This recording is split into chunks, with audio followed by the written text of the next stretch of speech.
From the Columbia University Language Resource Center, this is Said and Done, the podcast about languages and the people who speak them.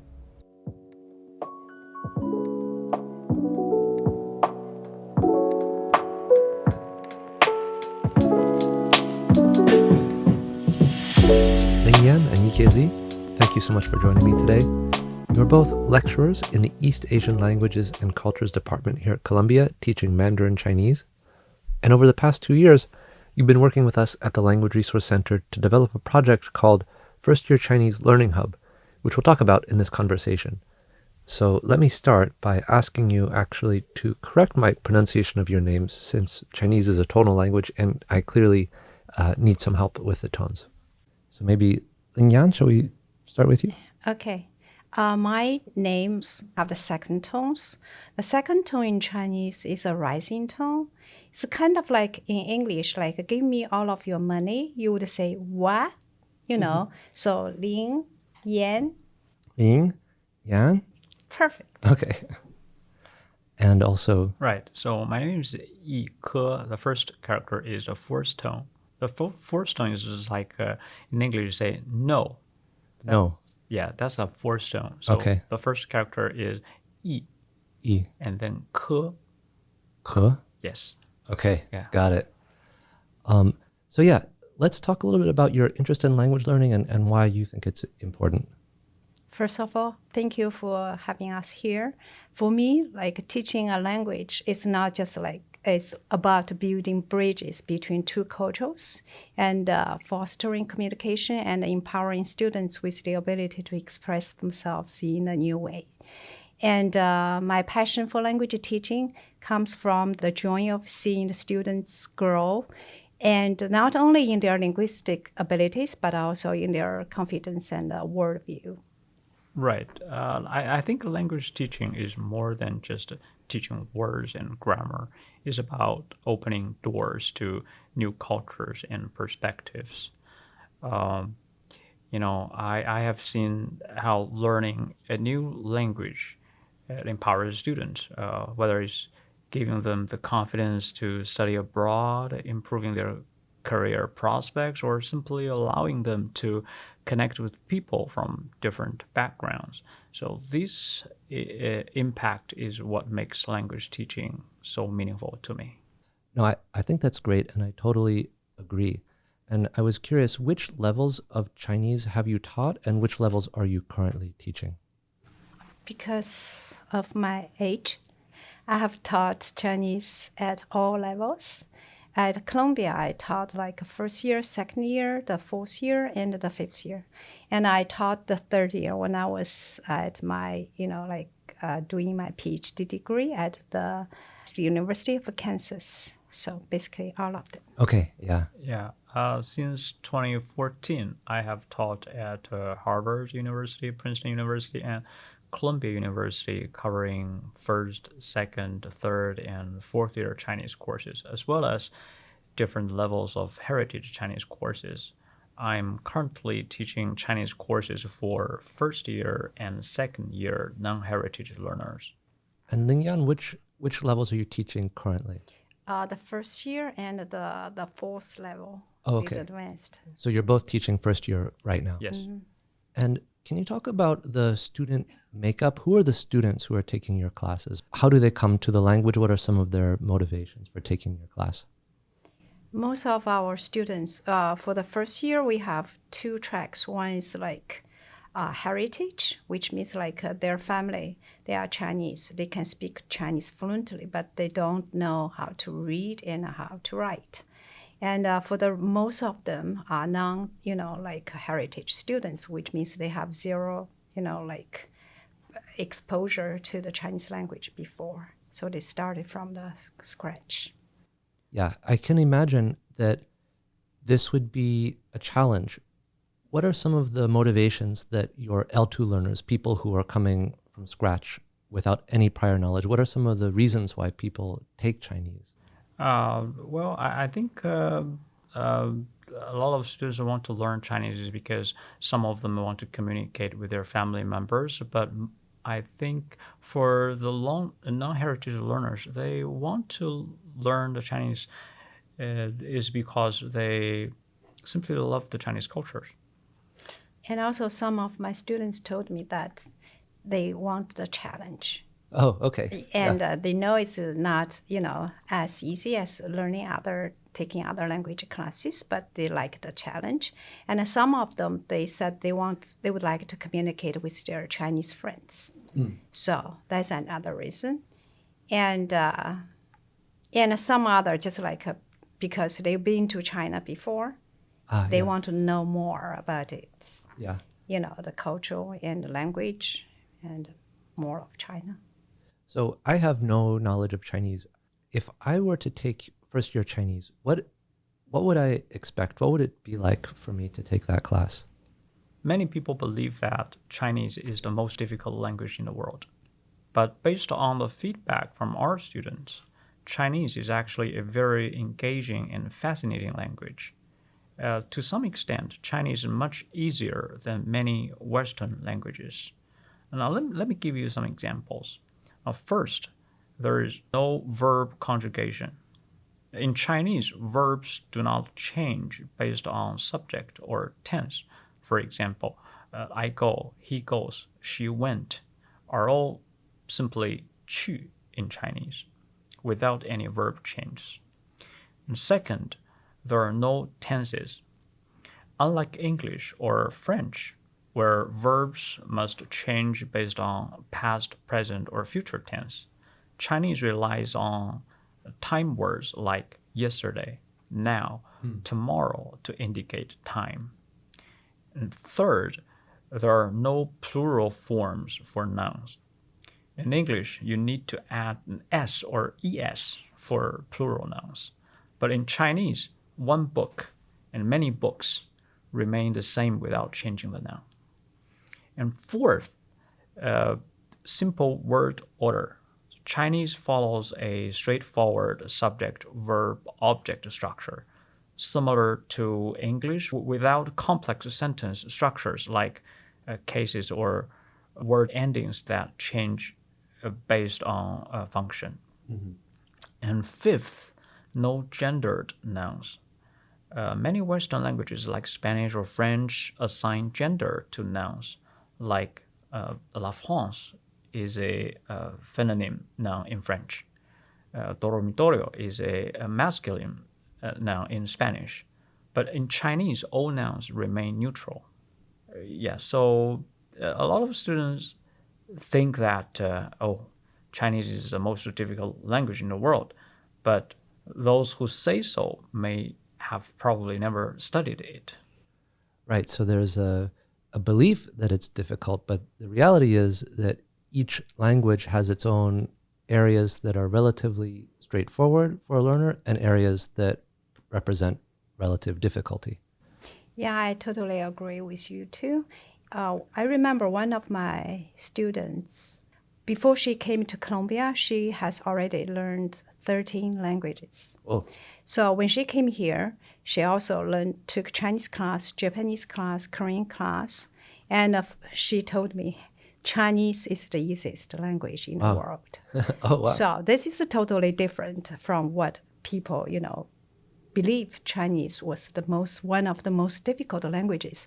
It's not difficult, it's just different. It seems a little bit overwhelming for the beginners because the tones like mama, mama, mama, mama. It's kind of like something, like the meaning is totally different. Mm-hmm. For example, even we are Chinese native speakers. If he told me his name was Yike, and I would ask, which Yi? Which Ke? So the tones will be something really kind of like too much for the beginners, but it is not that difficult because in 1 week, all the students can speak. If we give them pinyin and the tones, they can speak Chinese, fluently.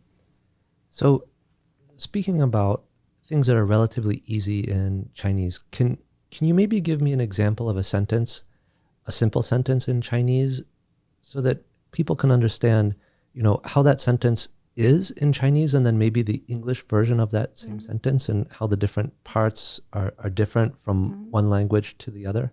Like 我喜欢学中文, which means exactly the same. I like learning English. Okay. And what are the individual pieces of that sentence? 就是我 is I subject. 喜欢 means to like. 学 means to learn. 中文 means Chinese language. So you just like you take the, you know the Chinese word and you put them according to the English structure, just like that. And so the word order is Basically very the similar. same. You know, I was thinking about learning German because I went to Germany recently. And the word order in German is a little bit different than it is in English. And I was thinking, wow, I don't know, maybe this is too hard for me. So maybe I should learn Chinese instead because it sounds like the word order is not so different. Yeah, please come and come to us. Definitely, you will be the one who's learned Chinese and speak it with perfect tones. Yeah, let's talk about the tones in a little bit greater detail. Yike, how would you describe the difficulty or ease of learning tones in Chinese? Right. So the challenge of Chinese is that it is a tonal language. Almost every syllable in Chinese has 4 tones. Different tones can distinguish the meaning of words. For example, ma, mother. The second tone, ma, weed. Ma, horse. And ma, scold. So when learning Chinese, it is crucial to pay special attention to pronunciation, which is something we emphasize very strongly in our first year classes. Tones are not phonemic in English. And so it's almost like they're invisible to me or they're inaudible to me.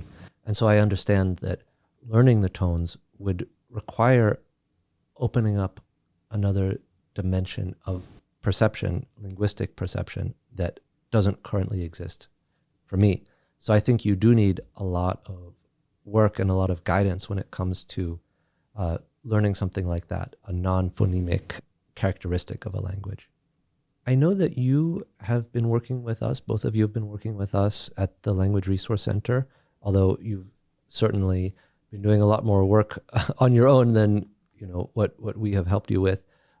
You have come up with a magnificent, I would say, resource for students in the first year level of Chinese. And I was wondering if you could talk about some of the motivations for developing this project, and then maybe we can go and look at different pieces of what you developed. So yeah, what are some of the reasons why you felt the need to make this project? Okay, let me talk about it because I started to think about to build a website to provide more like help for students, especially at the beginning period, the beginning week, when students, like they are really in need of help, but our TAs and our instructors, we cannot reach out to every student at the same time. After I finished writing the proposal, I asked Yike, would you like to join me? And he said, wonderful. So that's why, that's the time that we started building the project. The first thing we do is about the, pronunciation, the 4 basic tones, the initials, the so-called the consonants in Chinese, the pronunciation, and the finals. Finals are the, basically the vowels, Okay, so that go after the consonants. The initial is a consonant. Consonant. And the final Finals is a vowel sound. Mostly are vowel sounds, only Okay. with the, N and NG. That's the only 2 consonants that can go in, in a Chinese final. Got it. So. Right. So basically, there are 2 parts in our project. The first part is pronunciation. So we systematically introduced the pronunciation system of Chinese.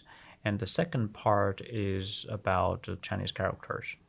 The reason why we would like to create this part is because, there are a total of 13 lessons in a first year curriculum for both the first and second semesters.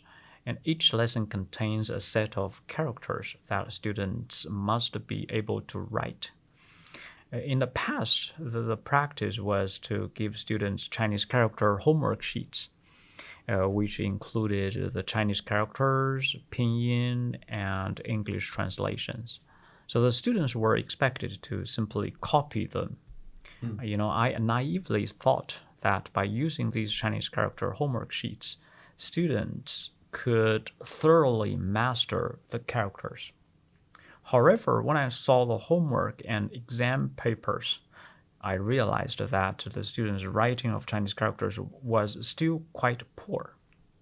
So as a result, I created this online Chinese character learning database. So this database is still under development, and it is expected to be completed by the end of this semester. I'd love to briefly introduce it later. Sure, absolutely. Okay, Yike mentioned our second project, which was about the Chinese radicals and Chinese characters. As we said, like pronunciation, especially tones, that is when students really need help. Yeah. And the second stage is about character writing. In the past, Columbia students, I don't know what makes the big difference. They do learn the characters after we taught them the basic strokes and the radicals. They learn everything. But now the students seem like they have too many other homework from other courses. They don't have enough time. And now also because of the, now there is a new trend in the Chinese language teaching, like in order to attract more students to, to lower the course load, many schools started to, just teach students to type instead But of not to the write. characters. Our students, for the test, we asked them to type. Okay. This never happened in the past. And because of this trend, we think like the future students, if we don't teach them how to write, they must have a solid knowledge about the components of the characters, which is, the written system, which is so different from the other languages.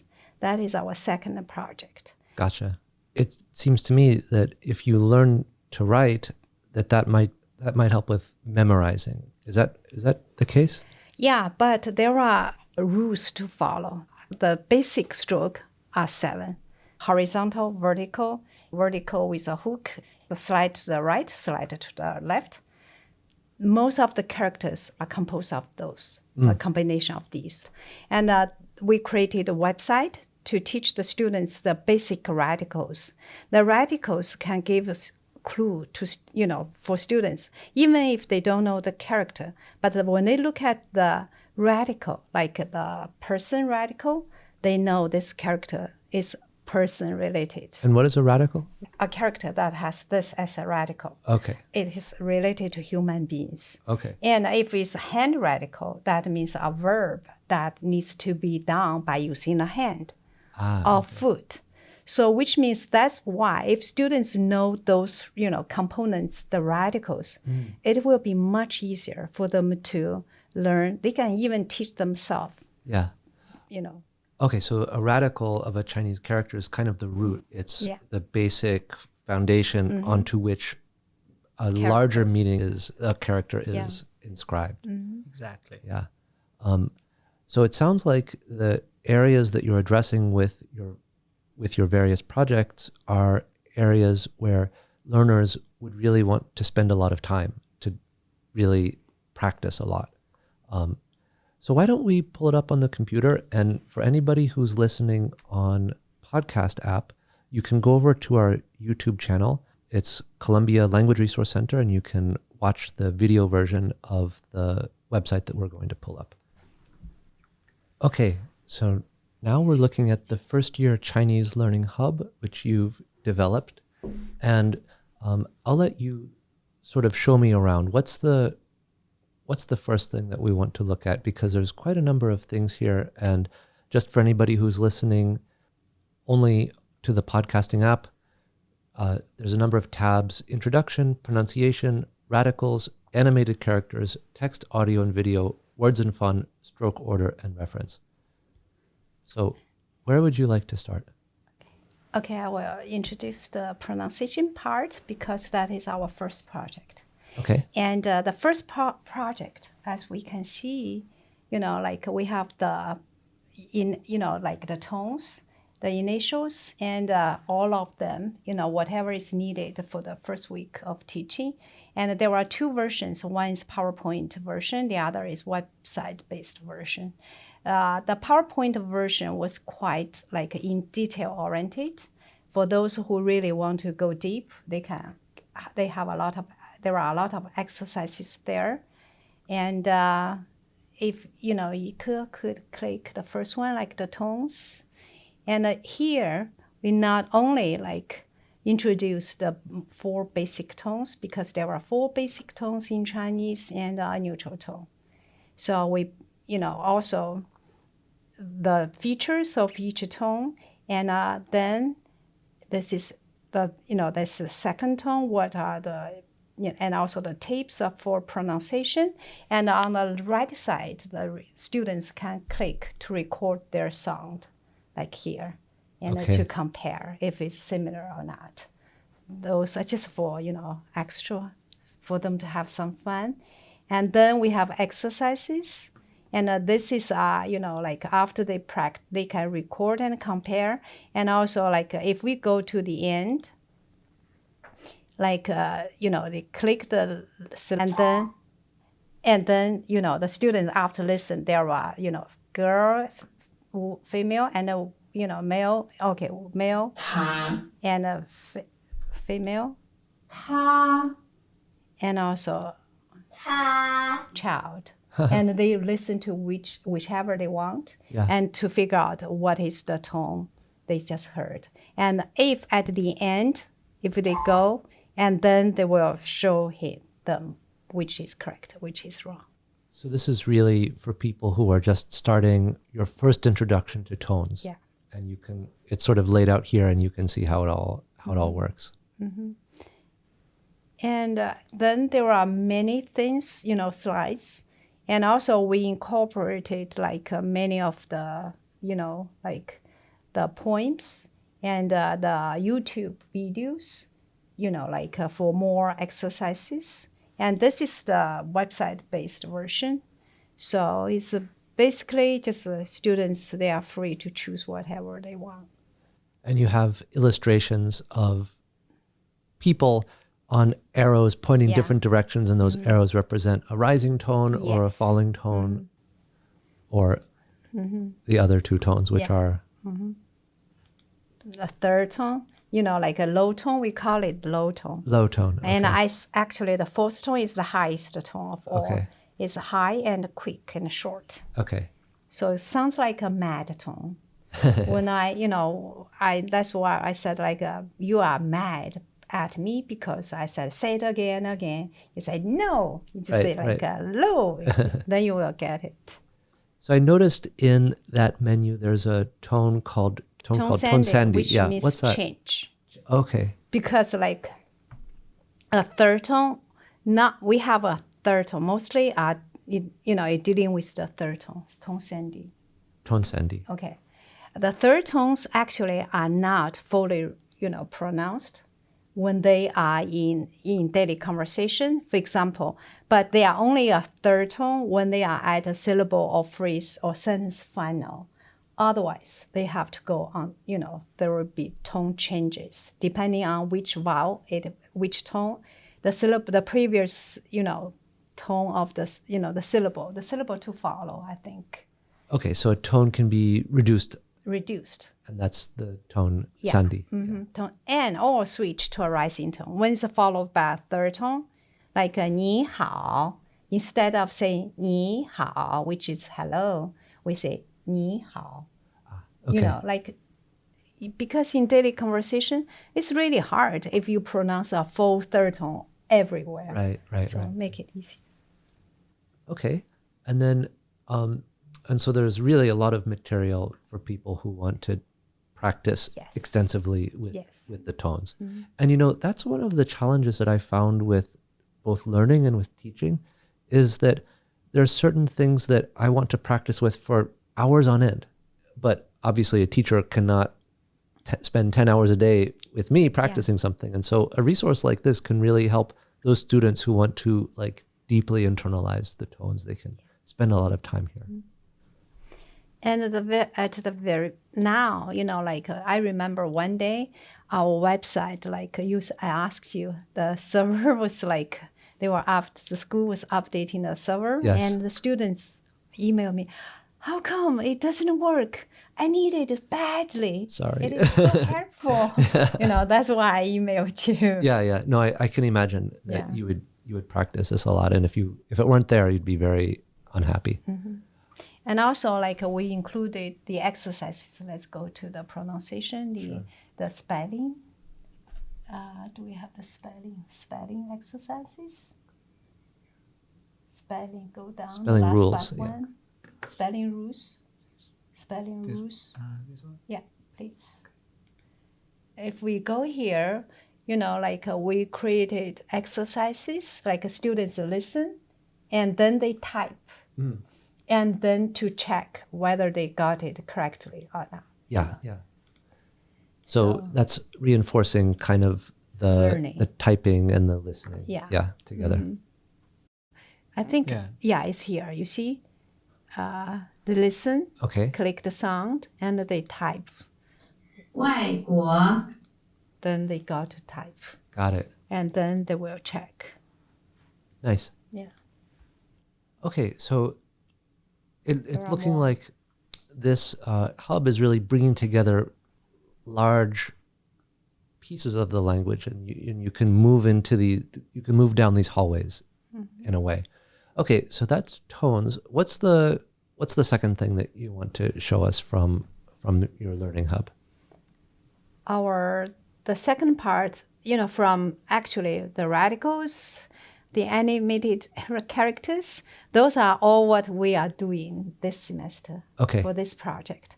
That we told you that there are more, things we did. The basic stroke, and also the radicals. Those are the radicals, which all the characters which have the similar character. They all have something to do with the eyes, because the first one sleep. It's shui. It's, when we sleep, we close our eyes. And the second one, kun. When we are tired, we cannot open our eyes. You see, they share the yan. This is eye, the same radical. Okay. So any character has this, mu radical is related to vision, seeing, or eyes. Gotcha. So why don't we take a look at the what does the animated characters section show? Oh, this is something, I made for my students, because this will show them how to, the characters in an animated way, which stroke goes first. So this will help them to learn how to write. This part they can download, and so they can learn, because it has all the characters in the first, in this chapter. And what Yike did later on that is to finish the character copy exercises, which is Right. That is this one. right. Stroke order. Stroke order. No, Stroke next order. one. Yes. Right. So let me click the word indexed. And this section is the word indexed, where students can find Chinese characters they want to practice according to their pronunciation order. A, B, C, D, etc. Students can also use the menu above to directly find all characters they need to master for a specific lesson. For example, let me click lesson 1. At the top, you can see the quick link. If you click on a word, it will directly jump to the explanation of that word. Some Chinese characters are morphemes, and morphemes cannot be used alone. They must combine with other morphemes to form a word. Therefore, we present each Chinese character in the form of a word. The purpose of this approach is to help students better understand the usage of Chinese characters, avoiding rote memorization of individual characters, and instead learning the meaning and usage of characters through actual word contexts. Each example word include traditional characters, simplified characters, a part of speech, pinyin, English translation, a traditional example sentence, and simplified example sentence. The English translation of the example sentence and the audio of the example sentence. Now let me click a word from the quick link. Now let's click this word.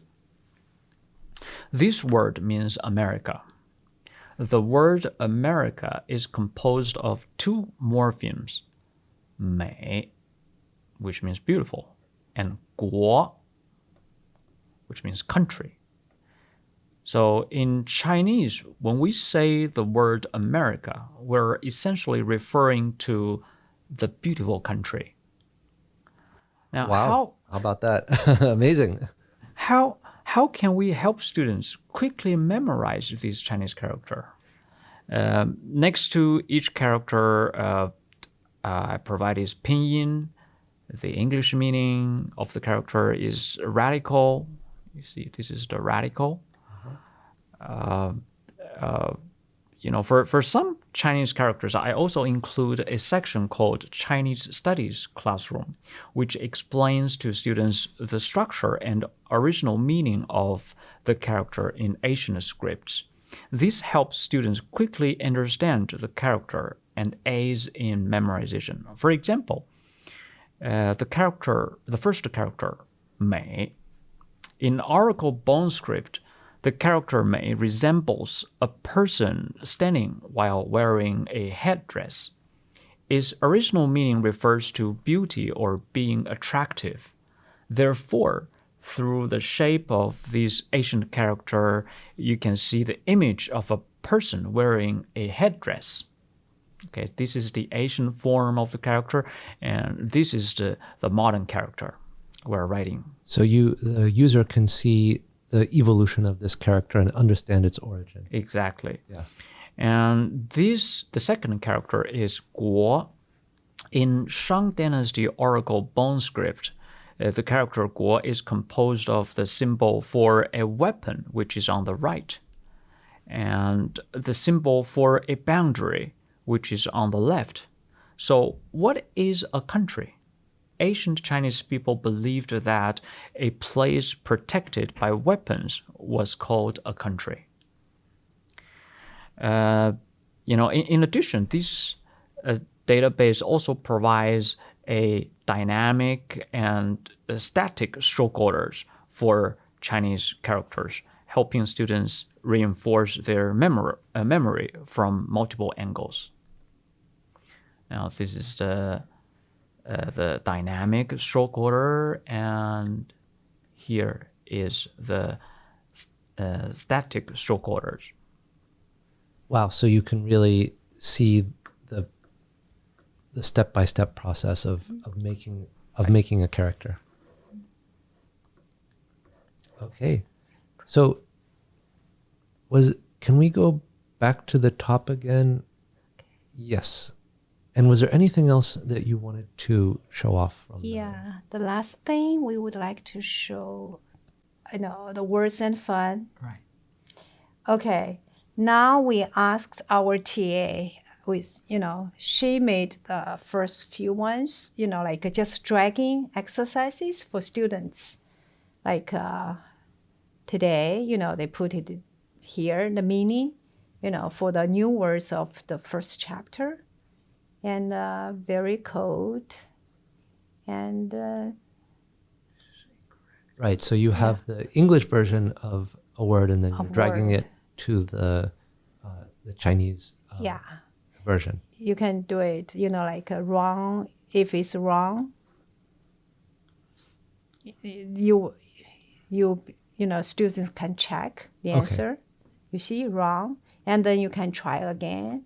Ah, yeah. Okay, so and then the next page, we have this, and in the next page, we have like drag the words into the correct boxes to that students, according to the text, they can make a sentence. Like this is kind of a little bit like a grammar, because you just simply drag, put the noun in the subject, put in blah, blah, blah. This is another exercise. Sometimes we give them like, we let them to type in pinyin. So to check if, about their spelling of the pinyin, the phonetic system. And then we are still working on it. I have finished the first few chapters was done by our assistant. And then later on it's too complicated. So I started to write the scripts, and she just do the copy, upload. So you actually take the words of a sentence and Yeah. you drag them into the correct order of that sentence. Yeah. Okay. And there are chapter, 我们还有后面的 chapter.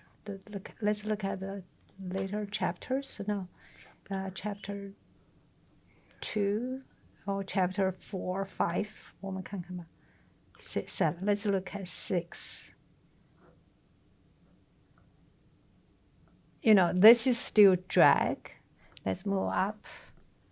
And please drag. Oh, this is still drag. And also we have like other different. Sometimes please type your answer to answer the questions. And sometimes, like the pinyin, like we said.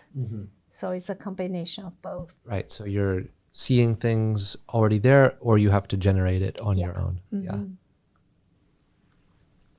Great. So maybe we can rearrange this part, our second project together, not just so spread out. And then we can, we'll rearrange. And then currently we are applying for the next, project, which is about grammar. Ah, okay, great. And you already have so much here, and you want to continue to expand these resources. Well, I think that anybody who's learning Chinese would benefit greatly from the opportunity to really, on their own, spend a lot of time for the things that they feel they need the most help with. And you have, I think, just a wealth of opportunities for students to do that. So I'd like to thank you both for coming in and speaking with me today. And yeah, thank you so much.